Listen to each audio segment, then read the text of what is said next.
Leah was elated as she unpacked the last of her boxes in her new apartment in Crestwood. The space was cozy, bathed in natural light, and situated in a tranquil neighborhood. Mr. Grayson, her landlord, had been exceptionally welcoming, a man in his early 50s with a kind demeanor and thick glasses that often slipped down his nose. He had personally handed her the keys, assuring her that she could reach out to him any time for assistance.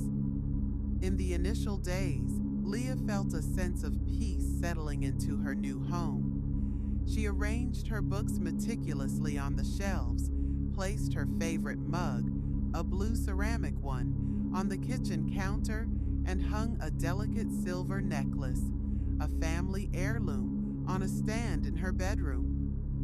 Life seemed to be falling into place. However, as weeks passed, Leah began to notice subtle disturbances. A book she was certain she had left on the coffee table would reappear on the bookshelf. Her blue mug was found in the sink, though she remembered washing and storing it. The unsettling climax came when her cherished silver necklace vanished without a trace.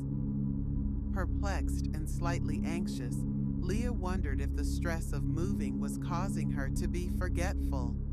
Determined to uncover the truth, Leah purchased a discreet security camera and installed it in her living room, ensuring it covered both the front door and the common area. She hoped this would either confirm her suspicions or put her mind at ease.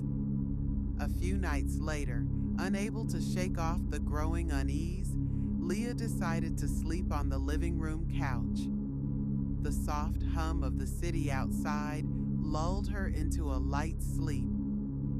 Sometime past midnight, a faint click stirred her awake. Through the dim light, she saw the front door slowly open. Her heart raced as she pretended to remain asleep, peeking through her eyelashes. To her shock, Mr. Grayson stepped in quietly, a set of keys glinting in his hand. He moved with practiced stealth, heading straight to the bookshelf where Leah kept her journals. He picked one up, flipped through the pages, and then carefully placed it back. Next, he approached the kitchen, opening and closing cabinets as if searching for something specific. Leah's mind raced. Why was he here? What was he looking for? The violation of her privacy felt profound. She remained still, her breathing controlled, until Mr. Grayson finally exited, locking the door behind him.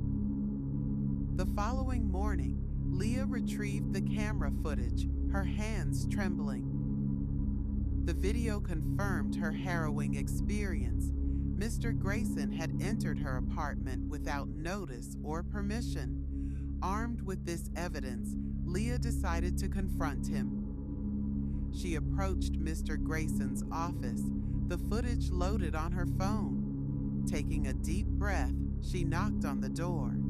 He opened it, his usual warm smile fading as he saw the determined look on Leah's face. "Mr. Grayson, we need to talk," Leah began, her voice steady. "I have something to show you." She played the footage, watching as his expression shifted from confusion to shock.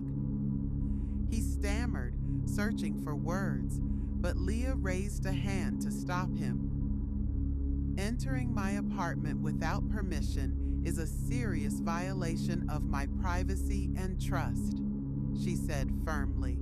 "I expect an explanation." Mr. Grayson sighed, removing his glasses and rubbing his temples. "Leah, I don't know what to say.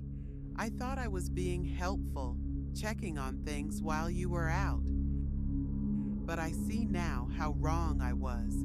I deeply apologize for my actions." Leah listened, her anger simmering.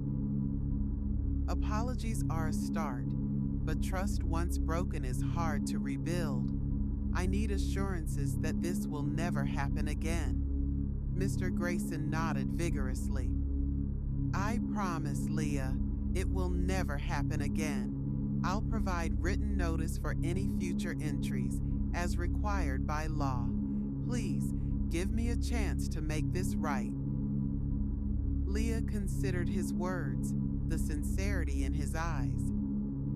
"Very well, Mr. Grayson, but understand, any further breach will leave me no choice but to take legal action." That night, Leah returned home, relieved to have addressed the issue, but still feeling a lingering sense of unease.